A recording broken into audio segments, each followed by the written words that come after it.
Eileen held my hand tightly again as he looks at me with all determination to hide his truth to Jordan.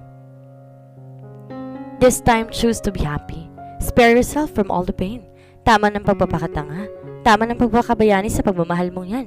Think of the human growing inside you. You're lucky enough that he or she is strong. Kamuti ka na siya, kaya nakapag-desisyon ako na protektahan siya at ikaw. Blame me, but I did what I think is right. Now would you like to protect your child too? Taimtim niyang tanong sa akin. I found myself nodding my head at her. Then run away from people whom you think is not healthy anymore. Remove the toxicity and find your happiness again. When you decide to come back, be sure that I will be seeing different kind of Leilani. A Leilani that is not dumb anymore. A Leilani that your child could be proud of. Sabi niya pa sabay yakap sa akin. Wala ako ibang ginawa kundi umiyak sa bisig niya. This is my last chance to prove to myself that I can do better. I can make good decisions because I'm not making decisions for myself anymore, but because for the both of us now. Kahit masakit at mabigat, pero kung ito lang paraan para maprotektahan ko siya, gaya ng pinangako ko sa kanya, then I will do it. I will be leaving him for good. Leaving was not my option from the very start because I believe in the old-time saying, kapag mahal mo, hindi mo dapat sukuan. But wind changed its direction and turned into a whirlwind. What is this, Iha? Papa Rowan asked while looking down on my brown envelope I put down on his table. He is still the acting CEO of their company and I can't bear to bring this piece of paper to the man who never thought I will be leaving off. Masasaktan ako at mahirapang umalis kung makikita ko pa siya. Baka imbes na makaalis ako, mapipilitan naman ako magstay. Annulment paper pa. I directly told him. Napaangat siya ng tingin sa akin na mabilis. Hindi ko siya masisisi kung nagulat siya sa sinabi ko. Biglaan to. They thought we're just jiving but that was all a lie. That was all a play, an acting to be specific. Did my son hurt you physically? That's why you gave me this? Marahang tanong niya. Nabilis kong iniling ang aking ulo para itanggi ang paratang niya. If I'm going to be truthful, he did more than just physical pain. Una pa lang, di naman po akong mahal niya. I realized we forced him to do this. None of this thing is his choice and we both suffered because of that. Gusto ko pong palayain na sarili namin sa sitwasyong ito. We will just suffer tremendously if we prolong it more. We both deserve a love that stays and pure. I explained both sides.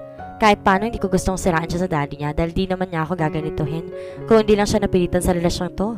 I have done my part in persuading and showing my love to him. Husto na. Tama na. Naibigay ko ng dapat kaya hindi naman ako nagsisisi ngayon dahil alam ko sa sarili ko. Hindi ko lang ang pagmamahal ko. Hindi lang ako sapat sa kanya kasi hindi naman akong hanap niya. Di naman akong nais niya. Higit sa lahat, hindi talaga ako sasapat dahil di naman ako ang taong mahal niya. I accept it now. May I know what are your plans after this? He asked me again. I don't have a specific plan for now, Papa. Gusto ko munang hanapin ang worth ko. Gusto kong hanapin kung saan ako nababagay.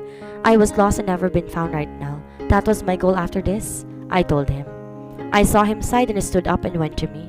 Umupo siya sa harap ko at mabilis kinuha ang kama ko. Dahil doon ang ngilid ang buti ng luha sa aking mukha. They treated me as their real daughter kaya masakit din sa akin ay iiwan ko sila.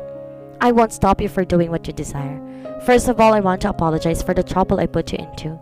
I brought you here and I could not thank you enough for saving us, even at sacrifice your freedom.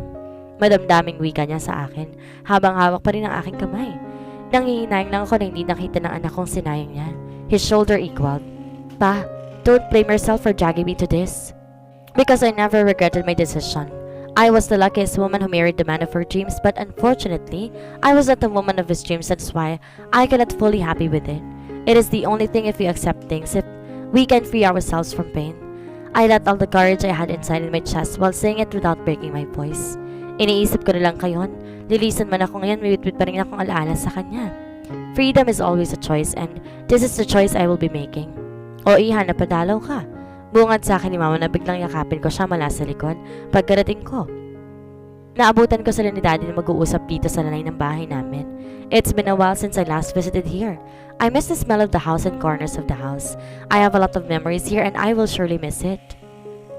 Namiss ko lang kayo kaya napadalaw ako. Sabi ko sa kanila. Sabi ko kasi dito na lang kayo tumira eh. Nakaismid niyang wika sa akin. Is your husband treating you right? You look so thin and stressed. Puna sa akin ni Daddy. Hinawakan niya ang payat kong braso. Umakbay ako sa kanya sabay ngumuso. Papa naman, di ba, dati pa nga akong patpatin? Di ba nga dami kong bulisan because I was so thin? And don't worry, my husband is the most caring man in the world. I assured him and even gestured it out. He looks like he does not believe what I say. Yumakap ako mula sa gilid niya. Inihilig ang aking ulo sa kanyang ulo. I am sitting on his armchair. Takot lang sa'yo ni Jordan. Halaka ko. You know that he wouldn't hurt me. Kahit ganito ang nangyari sa amin ni Jordan, gusto ko pa rin na hindi siya masira kahit kanino, especially sa mga magulang namin. Gaya nga ng sinabi ko kay Papa Rowan, naiintindihan ko kung bakit siya malupit sa akin kaya wala akong karapatan na manumbat at manira sa kanya. Naglalambingan ka na naman sa papa mo para hindi ka mapagalitan. Kantsaw sa akin ni Mommy na kinatawa ko. Namiss ko tuloy si Kuya. He is in Toronto right now. Hindi naman eh. Nguso ko pang lalo. Tumayo ako tumupo sa bakanting upuan sa harap nila. I cannot help but to get envy when Dad suddenly held my mom's hand and brought it to his lips to kiss it. Simple sweet gesture lang nila yon pero abot-abot ng kilig ko. Mapapasana all ka na lang talaga sa kanila. Di ko maiwasan ding malungkot habang pinagmamasan sila. This is the last time that I will see them. I am leaving without telling them and I know it will hurt because I need to hide it. I know that they wouldn't let me go. Anong idadahilan ko? Gusto ko pa rin siyang protektahan hanggang dulo. Me? How do you know that Daddy was the right man for you? I suddenly asked my mother. Mom smiles as she wonders. Paano ba? Tumingin siya kay Daddy. They're both holding each other's hand which makes them more romantic. I don't believe in love at first sight but I believe it first impressions last. And that was it. It took me to chase your dad. Nakangiting panimula niya. I listened attentively at her stories. The first time I saw him when he helped an old lady to cross the street. Bibihira lang ako makakita noon. I am not generalizing man but it was just my first time witnessing kindness which I usually see and hear on television and character education subject in school. Then nagsimula ako na siyang makita sa campus. He is the kindest, down-to-earth and compassionate man I ever met. Matabis niyang kwento sabay hilig sa ulo ng balikat ni Daddy. Daddy gave her a peck of kiss on her hand. Kinilig akong pinagmamasa ng mga magulang ko. I want to have that kind of relationship. Tilingan pa lang, pamatay na sa kilig. My mother continued telling me their love stories. Di na ako nakaramdam na kahit anong inip at antok. I listened until the very end. I suddenly wonder if I could still meet a guy like my father. He is always my ideal man. Alam kong mahirap yun pero sana. May magmamahal pa sa akin kahit meron na akong anak. Hapon na ako nakalis ng bahay namin. Pililit pa ako ni Mami matulog doon kaso lang tumanggi ako. Sumunod pumunta ako sa bahay ni Abigail. I want to see my best friend for the last time before I go. I want to say goodbye to her. What? Impit na sigaw niya matapos ako magsabi sa kanya ng totoo. Sinasabi ko na sa'yo wala talagang may dudulot na mabuti ang asawa mo. God, nagkikigil ako eh. Frustrated niyang pagsuklay sa buhok niya gamit ang mga daliri niya. So saan ka pupunta niyan? Tanong niya nang kumalma siya. Iloilo, sagot ko. Iloilo?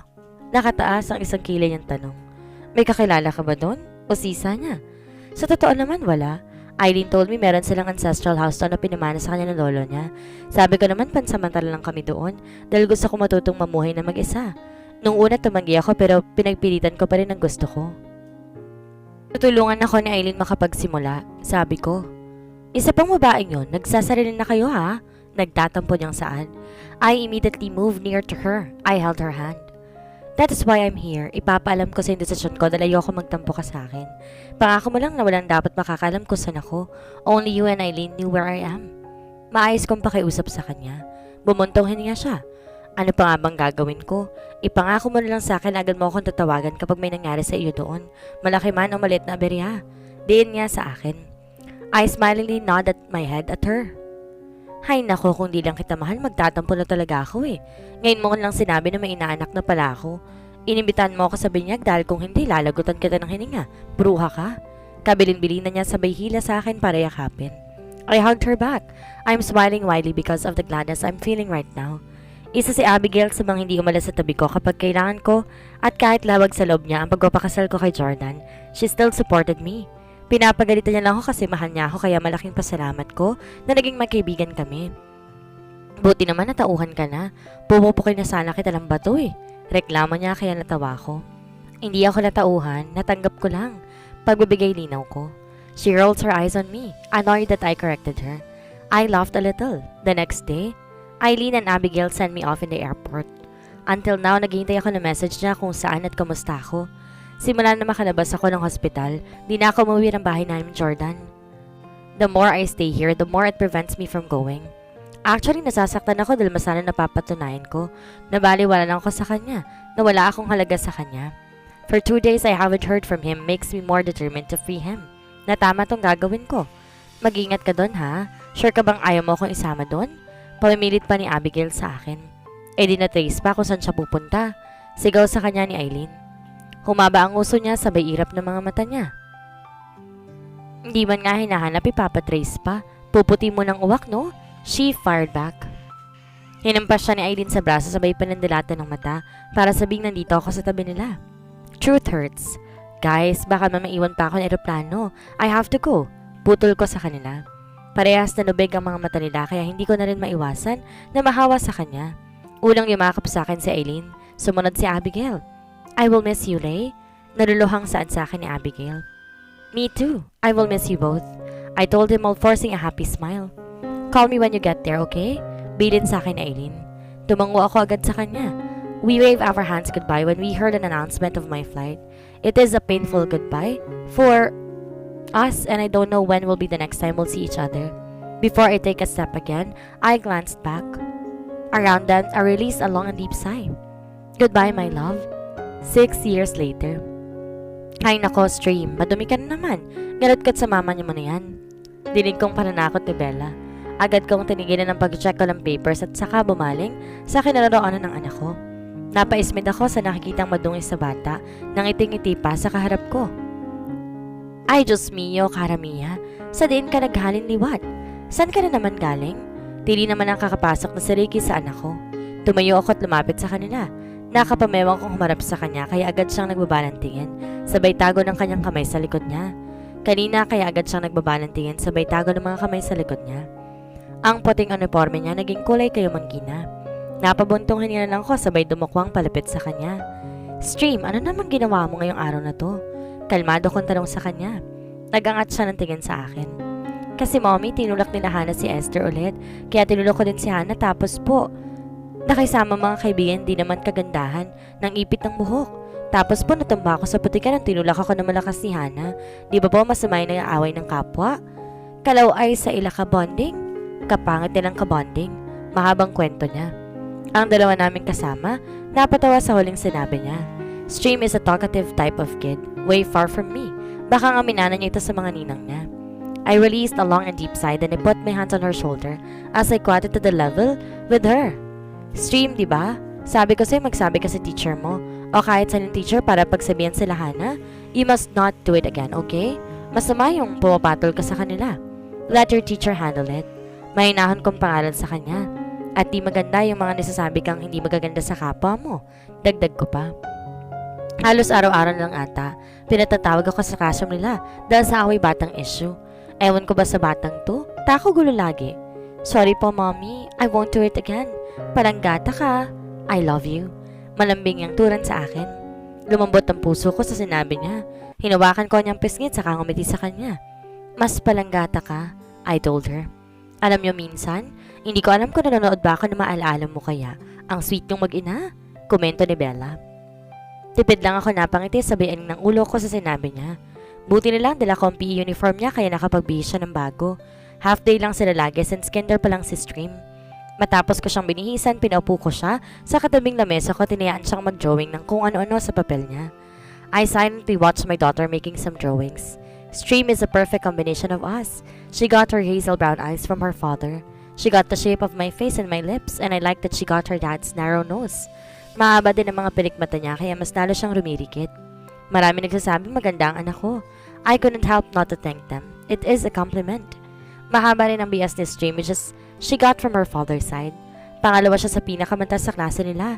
Di mo nga akalain na kinder pa lang to. Her belt is more fitted for grade 2 or 3 level. Mommy, Teacher Giselle asked us in the class, what do we like to be when we grow up? Bulalas nila ni Stream. Anong sinagot mo? Kuryoso kong tanong sa kanya. I told Teacher Giselle and my classmates that I want to be like you. Taas daw niyang sagot sa tanong ko. My heart leaped in surprise by what she said. I did not expect it from her. Why do you want to be like me? I asked her again. Because my mommy is the greatest person I know. She cooks well, she is good with kids like me, she takes care of the house, she likes to draw like me, she is loving and she makes me happy every day. Masiglang sagot niya. Agad kong pinahid na nangilid na buti ng luha sa aking mata. Di ko lang lubos maisip na ganito niya ako hahangaan. For almost 6 years, tayong kami lang ang sandalan ng bawat isa. I still remember how much I struggled when I was still carrying her in my womb. I crave a lot and my morning sickness weary me. Good thing I have Manang Sibel. She is the caretaker of the house before I arrived here. She helped me throughout my pregnancy, that's why I owe her a lot. I stayed there until Stream was 2 years old, then naghanap na ako ng malilipatan. I wanted to explore on my own. Dahil sa tulong ni Abby at Aileen sa akin, nakapag-ipon ako. They introduced me to different clients, kaya habang buntis ako, nakapagtatrabaho pa rin ako. I made sure na hindi ako nagkukulang sa kanya kahit na nakapag-desisyon ako na mag-aral ulit para makakuha ng teaching units. Di ko siya pinabayaan kahit anong mangyari, but not all lives are always in rays of rainbow. Nagkaroon din ako ng problema. Nagka-dengue si Stream nung 4 years old siya. Her platelets were down to 60. Halos hindi ako makakain ng maayos sa kakaisip ng kalagayan niya. I would cry while praying that he will save my Stream. Siya lang ang meron ako, di ko kakayaning mawala siya sa akin. Para akong dinudurog habang nakakita siyang nakahiga sa hospital bed na matamlay. Aileen and Abby instantly flew here to help me take care of my daughter. Good thing naman makalipas ang ilang araw na nambalik ang lakas niya. Stream will always be energetic type of kid. She's bubbly and born with a storyteller tongue, kaya halos na mga kapitbahay namin nawiwili sa kanya. Minsan inihiram nila sa Stream sa akin, kaya minsan nakakaluwag-luwag ako sa pag-alaga sa kanya. Di naman siya mahirap alagaan, ni minsan di ako napuyat o nahihirapang patulugin siya. Ngayon lang talaga dahil lagi siya napapasangkot sa gulo sa mga klase niya. But after that, she's nothing but a good kid. She is my sunshine. Whenever she opens her mouth to tell me stories about her experiences throughout the day, all my exhaustion from work and paperwork subsided. I will do everything just to make her happy. I vowed it even before I born her in this world. Marinig lahat ng dahilan niya kung bakit gusto niya maging ako para akong lumulutang sa ere, sa saya. Lagi kong iniisip kung may kulang pa ba kasi bigla niya nalang hanapin sa akin ng papa niya. Hindi ko alam ang sasagot ko kaya hanggat maaari gusto ko walang butas ako magagawa. Alam ko hindi niya deserve pagtaguan ng sekreto pero natatakot ako na kapag malaman niya totoo magkaroon siya ng hinanakit sa ama. Ni minsan di siya nagtanong sa akin tungkol doon. I never mentioned his name to her even once. Pagkatapos ng klase, dumiretso kami sa isang ice cream shop. Ni-request kasi sa akin na mag-ice cream daw kami dahil natapos yung mga assignments niya. 1 pistachio ice cream and a coffee crumble. I ordered at the counter. Inabot ko ang bayad saka bumalik sa mesa kung saan nakaupo ang anak ko. Sige. She happily sways her feet back and forth as I did not reach the floor. Mommy, did you order my favorite? Nakangiting tanong niya. Yes, baby. I told her. Pawalpak pa siya sa saya, kaya hindi ko mapigilang mapangiti sa kanya. Habang hinihintay namin ang orders, biglang tumunog ang cellphone ko. I fished it out in my pocket. Abigail is video calling me. I immediately answered her call. Hello. Bati niya sabay wagayway ng kamay sa camera. Say hi to you, Tita Sexy. Sabi ko kay Stream sabay hawak ng camera sa kanya. Hi, Tita Sexy. We're in the ice cream shop. Libre po ako ni Mama ng ice cream. Kwento ng anak ko. Outs! I want ice cream too. Can we buy Tita Pretty ice cream too? Mapungay siyang tumingala sa akin. We cannot buy, Tita. Tita Sexy is in Manila. Malulusaw yun kapag pinadala natin yun sa kanya. Paliwanag ko. Humaba ang nguso niya sa sinabi ko. She is fond of her titas, lalo na si Abby. Dahil ito, yung lagi niyang bumibisita sa amin kapag may pagkakataon. She calls Abigail as Tita Sexy dahil yon ang tinuro ko ng baliw kong kaibigan. Si Aileen naman ay Tita Pretty. Self-proclaimed talagang dalawang yon. Pagkatapos magpaalam ni Stream kay Abigail, hinarap ko sa akin ang camera. Bakit napatawag ka? Talong kong bigla sa kanya. She did not utter a word to respond to my question. Instead, she showed me her hand while smiling. My hand quickly covered my mouth when I saw a crystal clear stone inserted on her ring finger. Oh my God! You're going to be a Mrs. now? I exclaimed in excitement. I know, right? Ngisi siya. Dapat lang pakasalan niya na ako. We've been together for 4 years now, and you know siya lang talaga ang hinihintay ko. Sabi niya pa habang nirolyo niya ang mga mata niya. I chuckled. She is really an impatient woman. Kung hindi lang dahil sa pride niya bilang babae kuno, matagal niyang niyayang magpakasal si Xavier. Congratulations, Abby. I am truly happy for you. Bati ko sa kanya. Mommy, why are you congratulating Tita Sexy? Kuryosong tanong ni Dream sa akin. Your tita is getting married. Anunsyo ko sa kanya. Really? Wow! Congratulations, Tita Pretty. My daughter jumped in joy. Thank you, baby. Abby replied. I want to be your flower girl, Tita Pretty. Galak na request ng anak ko. Of course. So tell your mommy to pack her things and fly here.